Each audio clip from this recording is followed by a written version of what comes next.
बिस्मिल्लाहिर्रहमानिर्रहीम। आज का हमारा टॉपिक है मोमेंटम। मोमेंटम बेसिकली हमारे पास पी से ज़ाहिर किया जाता है और ये प्रोडक्ट होता है मैस और वेलोसिटी का।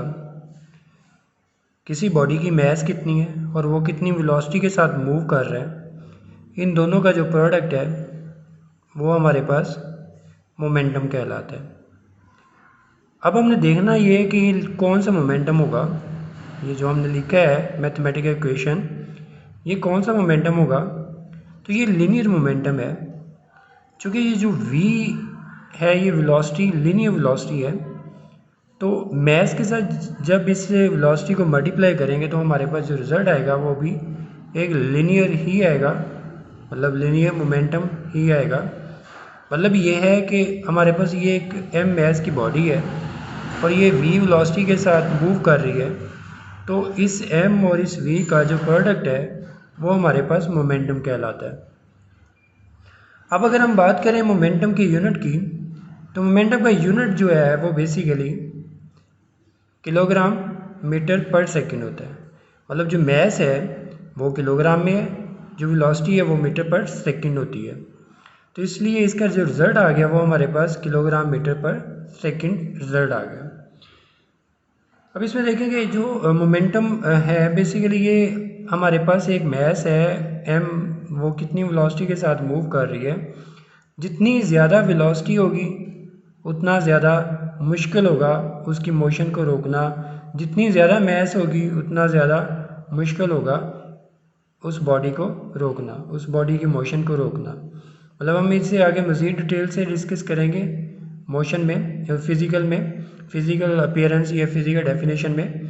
तो इसका जो सेकंड यूनिट है, अदर यूनिट जो है वो हमारे पास न्यूटन सेकंड भी कहलाता है। इसकी जो डिमेंशन है, डिमेंशन हमारे पास m पर t है, ml पर t, ये इसकी डिमेंशन होगी। अब इसमें ये प्रूव करना कि जो हमारे पास इसका यूनिट न्यूटन सेकंड है ये किस तरह आता है। अगर हम देखें तो ये किलोग्राम था हमारे पास, मीटर पर सेकंड था।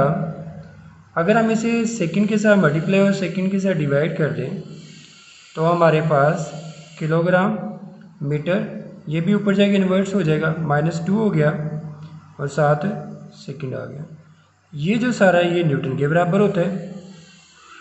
किलोग्राम मीटर पर सेकंड स्क्वायर ये न्यूटन है और 7 सेकंड आ गया। ये हमारे पास एक मुख्तसर क्वेश्चन भी हो सकता है। तो अब अगला जो क्वेश्चन है वो ये है कि इसकी फ़िज़िकल डेफिनेशन क्या होगी। फिज़िकली ये है कि हम इसके दो केसेस डिस्कस करते हैं। पहला केस ये है कि हमारे पास एक मैस है m1, दूसरी मैस है m2।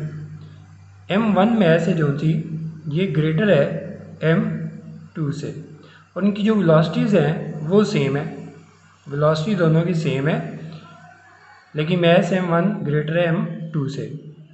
अब देखिए जब ये सेम वेलोसिटी से मूव कर रही हैं तो ज़्यादा मुश्किल किस बॉडी को रोकना होगा, क्योंकि इन दोनों की वेलोसिटी सेम है। अगर साइज़ भी सेम होता तो दोनों के लिए सेम फोर्स लगाने पड़ती इनकी मोशन को रोकने के लिए, लेकिन ऐसा नहीं है क्योंकि इसका मैस m के बड़ा है किससे, m2 से। इस वजह से इसके लिए, इसे रोकने के लिए ज़्यादा जो फोर्स है वो लगानी पड़ेगी। जैसे एक निशान ट्रॉलर या एक ट्रॉलर है और एक बाइक है, बाइक का रोकना सेम अगर स्पीड से जा रही है, बाइक का रोकना आसान होगा एज़ कम्पेयर टू ट्रॉलर के। अगर दूसरा केस ये है कि अगर दो मैसेज हैं, मैसेज सेम है, दोनों mm है, लेकिन इनकी वेलोसिटी मुख्तलिफ है। मतलब ये जो है इसकी वेलोसिटी v1 है और इसकी वेलोसिटी v2 है। जो v1 है वो ग्रेटर है v2 की निस्बत। चूँकि मैसेज सेम है तो इसलिए अब स्लो बाइक को रोकना ज़्यादा आसान होता है, ये साइकिल को या फास्ट चलते हुए को, स्लो को यकीनन। मतलब ये हुआ कि ये अगर स्लो है एज़ कम्पेयर टू v2 है जो सा, ये एज़ कम्पेयर टू v1 कम है, तो मतलब इस पर कम फोर्स लगाना पड़ेगी और इस पर ज़्यादा फोर्स लगाना पड़ेगी इन्हें रोकने के लिए। मतलब अगर हम पहले केस में देखें जिसमें m1 ग्रेटर है m2 से, उस सूरत में F1 पे लगाई जाने वाली रोकने के लिए फोर्स वो F2 से ज़्यादा होगी। अगर हम बात करें दूसरी बॉडीज़ की तो उसमें m जो है ताकि इनकी वेलोसिटीज़ है जो सी दोनों की क्या हों, इक्वल हों, तो ये सूरत हाल होगी। अगर हमारे पास m सेम हो दोनों की, मतलब इस केस में सेकंड केस में, तो लेकिन वेलोसिटी जो v1 है वो v2 की निस्बत ज़्यादा है, तो इस सूरत में भी F1 जो है वो ग्रेटर होगा, मतलब जो इसे रोकने के लिए फोर्स रिक्वायर होगी वो F2 की निस्बत ज़्यादा होगी। अब सेकंड नंबर पर हमारे पास एक और छोटा सा टॉपिक है, सब टॉपिक है momentum and Newton second law. इसमें यह है कि एक मैस है m जो कि मूव कर रही है, इब्तदाई वेलोसिटी उसकी v आई है और कुछ देर के बाद टाइम t के बाद उसकी वेलोसिटी हो जाती है v आई से vf। तो मतलब वेलोसिटी चेंज हो रही है तो वो क्या होगा हमारे पास acceleration is equal to delta v over t, मतलब change in velocity divided by time, मतलब rate of change of velocity called acceleration. अब ये जो चेंज इन वेलोसिटी है वो vf last velocity minus initial velocity divided by time, जिस time में वो चेंज हुई। एक इक्वेशन हमारे पास आ गई ये वाली। अब सेकेंड इक्वेशन हम सेकेंड लॉ ऑफ मोशन से ले लेंगे, Newton second law of motion से। वो हमारे पास क्या है कि एफ इज इक्वल होता है एम ए के, इसे हम इक्वेशन नंबर 2 कह लेते हैं। जो हमने यहाँ पे ए की कीमत निकाली थी वो इस ए की जगह पे पुट कर देते हैं। पुट करने से हमारे पास क्या आ गया है, एम वैसे ही ए की value v f minus v i बटा टी ये दर्ज की, तो इसे हमने मल्टीप्लाई किया तो हमारे पास m v f minus m v i हो जाएगा बटा टी हो जाएगा।